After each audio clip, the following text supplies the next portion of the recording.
जिला कलेक्टर लक्ष्मण सिंह कुड़ी शनिवार को शहर के दौरे पर रहे।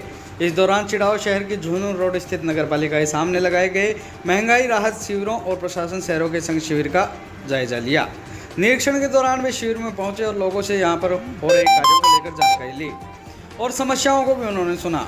उन्होंने एसडीएम संदीप चौधरी को आवश्यक दिशा निर्देश भी दिए। यहाँ उन्होंने आए हुए लोगों से कहा कि अगर पट्टा नहीं बनवाया हो तो वे इस दौरान यहाँ पर पट्टा भी बनवा सकेंगे। उन्होंने लोगों से सीधी बात कर कार्यों की जानकारी ली। कलेक्टर ने कुछ लोगों को गारंटी पत्र भी दिए। पार्षद निखिल चौधरी ने प्रचार प्रसार करवाने की मांग की, जिस पर कलेक्टर ने ईओ को ज़्यादा से ज़्यादा प्रचार करवाने के निर्देश दिए। कलेक्टर ने पालिका अध्यक्ष सुमित्रा सैनी से भी काफ़ी देर बात की और क्षेत्र की समस्याओं को लेकर चर्चा की। इस दौरान कलेक्टर के साथ एसडीएम संदीप चौधरी मौजूद रहे। पालिका अध्यक्ष सुमित्रा सैनी, ईओ मेघराज मीणा, पार्षद निरंजन लाल सैनी, सत्यपाल जहांगीर, निखिल चौधरी, देवेंद्र सैनी सहित कई पार्षद व अन्य लोग इस दौरान मौजूद रहे। प्रशासन गाँव के संग, प्रशासन शहरों के संग और महंगाई राहत से ये प्रारंभ हो चुके हैं। झुंझुनू जिले में भी ये तीनों ही प्रकार के कैंप प्रारंभ हो चुके हैं। महंगाई राहत कैंप जो है वो इस बार थोड़ी विशेषता लिए हुए हैं और ज़्यादा चूँकि लोग लाभान्वित उसमें होना है और रजिस्ट्रेशन कराना है, इसलिए जो है उसमें काफ़ी संख्या में जो है लाभार्थी आ रहे हैं। और हम प्रत्येक वार्ड में 2 दिन का जो है नगरपालिका क्षेत्र में कैंप लगा रहे हैं और ग्राम पंचायत क्षेत्रों में, ग्रामीण में प्रत्येक ग्राम पंचायत में 2 दिन का। पूर्व में आपने देखा होगा कि 1 दिन का ही कैंप लगता था, लेकिन कुछ लोग रह जाते थे। तो इस बार इसी चीज़ को मद्देनज़र रखते हुए, लाभार्थियों की संख्या को मद्देनज़र रखते हुए सरकार ने ये तय किया कि 2 दिन का कैंप होगा प्रत्येक वार्ड में और प्रत्येक ग्राम पंचायत मुख्यालय पे। तो 2 दिन में करीब जो है सभी लाभार्थी अपना रजिस्ट्रेशन करवा लेंगे। लेकिन फिर भी कोई रह जाते हैं तो जो है यहाँ हमने स्थायी कैंप भी दे रखे हैं, वो 30 जून तक लगातार रहेंगे। उसमें आदमी कभी भी आकर के किसी भी वार्ड का आदमी कभी भी आके अपना रजिस्ट्रेशन करवा सकता है।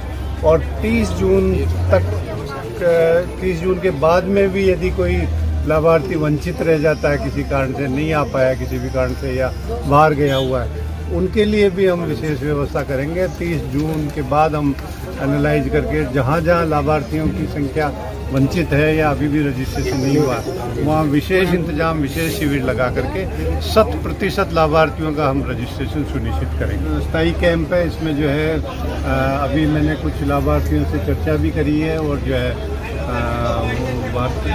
इंतजामात भी देखे हैं और जो है लोगों लाभार्थियों को जो है इनका रजिस्ट्रेशन हो रहा है। कुछ लाभार्थी इस कैटेगरी के भी आ रहे हैं कि जिनका इन शिविरों में नहीं हो सकता। जैसे ज़्यादातर भ्रांति है कि 500 रुपये में सिलेंडर हर किसी को मिलेगा, तो उस हर कैटेगरी का लाभार्थी रजिस्ट्रेशन के लिए आ रहा। लेकिन अभी राज्य सरकार के निर्देशानुसार सिर्फ उज्ज्वला योजना में जो कनेक्शन है और बीपीएल योजना में जो कनेक्शन है उन्हीं को ये लाभ दिया जा रहा है, बाकी सामान्य कनेक्शनधारी को ये लाभ नहीं दिया जा रहा है। अन्य जो योजनाओं में है, सरकार ने जो है हर योजना का कट ऑफ तारीख निर्धारित की है। एक अप्रैल को कुछ योजनाओं की लाभान्वित होने की दिनांक है, कुछ की 1 मई की है और कुछ की 1 जून की है। तो इसमें लोगों को कतई परेशान होने की आवश्यकता नहीं है। आज इसका रजिस्ट्रेशन हो गया और उसको 1 जून से लाभ दे तो 1 जून से लाभ दे होगा। एडवांस में पहले भी रजिस्ट्रेशन करा सकते हैं। कुछ योजनाओं का 1 अप्रैल से लाभ दे है, लेकिन कुछ आदमी जैसे 30 जून को करा पाते हैं या उनके शिविर 30 जून को है उनके वार्ड में, तो वो जो है 30 जून को रजिस्ट्रेशन करा लें, लेकिन लाभ उनको 1 अप्रैल से ही मिलेगा। तो सरकार ने जो तारीख तय कर दी, पहले रजिस्ट्रेशन का बाद में रजिस्ट्रेशन का कोई फ़र्क नहीं पड़ेगा उसमें, और जो है लाभ उसी दिनांक से मिलेगा। इस बार आपने एक चीज़ और देखी होगी कि डॉक्यूमेंट्स की जटिलताएं काफ़ी कम कर दी है। पहले जो है मूल डॉक्यूमेंट मांगा जाता था, फिर पटवारी जी से रिपोर्ट मांगी जाती थी, ग्राम सेवक जी से रिपोर्ट मांगी जाती थी, जांच होती थी, फिर सही होता था, उसी का रजिस्ट्रेशन होता था, उसी को कार्ड जारी होता था। इस बार सारी जटिलताएं, सारी डॉक्यूमेंट की जो है अनिवार्यताएं ये समाप्त कर दी है। परिवार का कोई भी सदस्य, खुद लाभार्थी को भी आना आवश्यक नहीं है, उस परिवार का कोई भी सदस्य आकर के और जो है वो जनाधार कार्ड ले आता है। मूल की ज़रूरत नहीं है, फ़ोटोकॉपी भी हमने अलाउ कर दी, फ़ोटोकॉपी भी नहीं है, मोबाइल में फ़ोटो खींच रखी है वो भी अलाउ कर दी। वो भी नहीं है, मौखिक याद है वो भी अलाउ कर दिया, वो भी नहीं है, पढ़ा लिखा नहीं है, वो किसी बच्चे से कागज़ की साधारण कागज़ की पर्ची ले आता है, उस पर जनाधार नंबर लिखवा के ले आता है, तो उसके आधार पर भी जो है हम जो है उसको जो है रजिस्ट्रेशन कर रहे हैं। इससे सरल प्रक्रिया कोई हो नहीं सकती और सारी जटिलताएं हटाते हुए जो है राज्य सरकार ने इनको लाभार्थियों को तुरंत लाभ मिले इस तरह की जो है व्यवस्था की है। इसके अलावा एक चीज़ का मेंशन मैं ज़रूर करना चाहूँगा कि कुछ लोगों को ये भ्रांति है कि हमने रजिस्ट्रेशन नहीं कराया तो हमें लाभ से वंचित होना पड़ेगा।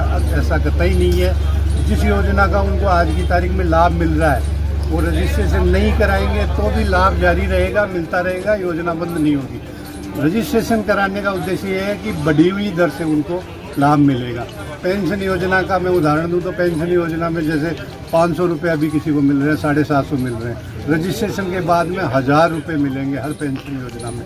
और सरकार ने इस बार नया प्रावधान ये और कर दिया कि जैसे ये सरकारी कर्मचारियों का आपने देखा होगा साल में एक बार इंक्रीमेंट मिलता है, इनको तनख्वाह बढ़ती है जुलाई के महीने में, तो इसमें भी इंक्रीमेंट लागू कर दिया है। हर बार 15% इजाफे के साथ हर साल में एक बार 15% इजाफा होगा। और इस साल जो 1000 रुपये पेंशन के मिल रहे हैं अगली बार 1150 रुपये मिलेंगे, फिर उसमें 15% प्रतिवर्ष का इजाफा होगा, तो पेंशन निरंतर ऑटोमेटिक बढ़ती जाएगी। इसलिए इस तरह का प्रावधान भी ये पहली बार किया गया है। और जो रजिस्ट्रेशन नहीं करा सकते हैं उनकी स्कीम बदस्तूर जारी रहेगी, लाभ उनको पुरानी दर से मिलेगा। इसलिए नई दर से लाभ लेने के लिए रजिस्ट्रेशन आवश्यक है। खरीफ सीजन की शुरुआत के साथ ही अच्छे बीज बाजार में आने लग गए हैं।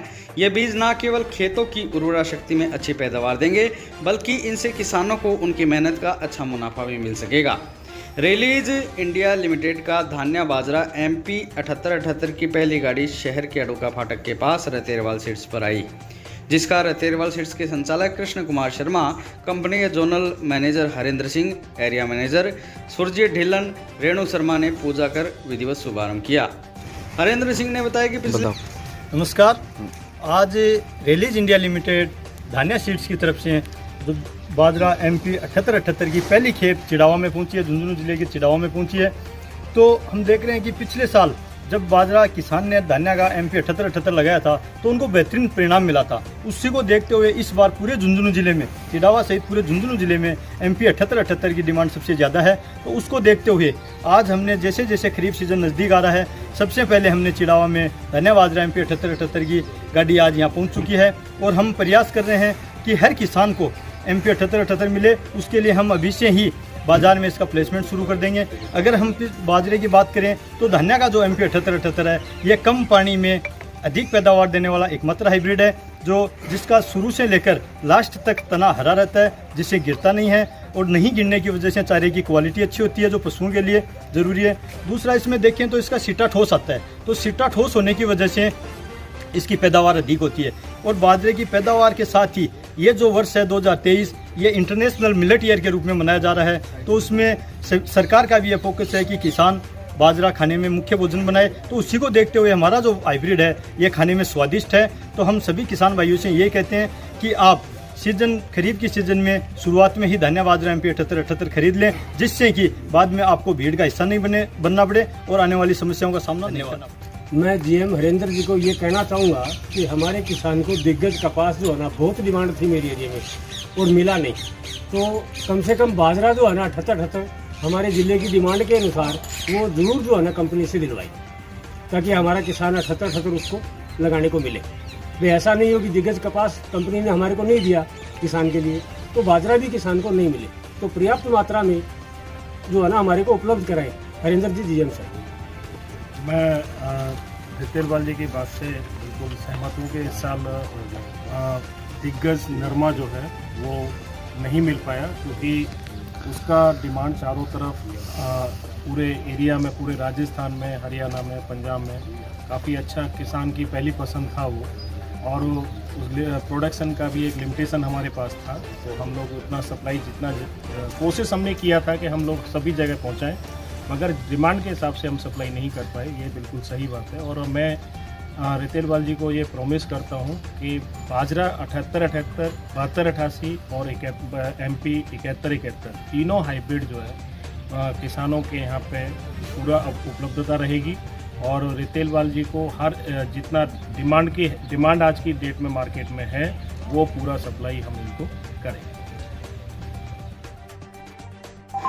शहर की अग्रणी विप्र संस्था ब्रह्म चैतन्य संस्थान की ओर से शनिवार को 2 दिवसीय परशुराम जन्मोत्सव का शुभारंभ परशुराम प्रतियोगिता के साथ हुआ। प्रतियोगिता डालमिया खेलकूद मैदान में हुई। संस्थान अध्यक्ष राजन सहल, समाज सेवी हुक्मेचंद लांबीवाला, पूर्व पालिका अध्यक्ष रामगोपाल मिश्र, डॉक्टर एल के शर्मा ने टॉस करवाकर प्रतियोगिता का शुभारंभ करवाया। प्रतियोगिता संयोजक कमलकांत पुजारी और महेश शर्मा धन्ना ने बताया कि पहला मैच परमहंस 11 और ऋषि 11 के बीच हुआ, जिसमें परमहंस 11 विजेता रही। वहीं दूसरा मैच मुनि 11 और संत 11 के बीच हुआ, जिसमें मुनि 11 विजेता रही। तीसरा मैच ब्रह्म चैतन्य 11 और परशुराम 11 के बीच हुआ, जिसमें परशुराम 11 विजेता रही। इसी प्रकार बच्चों की टीम राम और श्याम 11 के बीच मैच में श्याम 11 विजेता रही। सभी विजेता टीमों के खिलाड़ियों को परशुराम भवन में रविवार को होने वाले सम्मान समारोह में सम्मानित किया जाएगा। इस मौके पर बड़ी संख्या में समाज के बुजुर्ग और युवा हौसला अफजाई के लिए पहुंचे।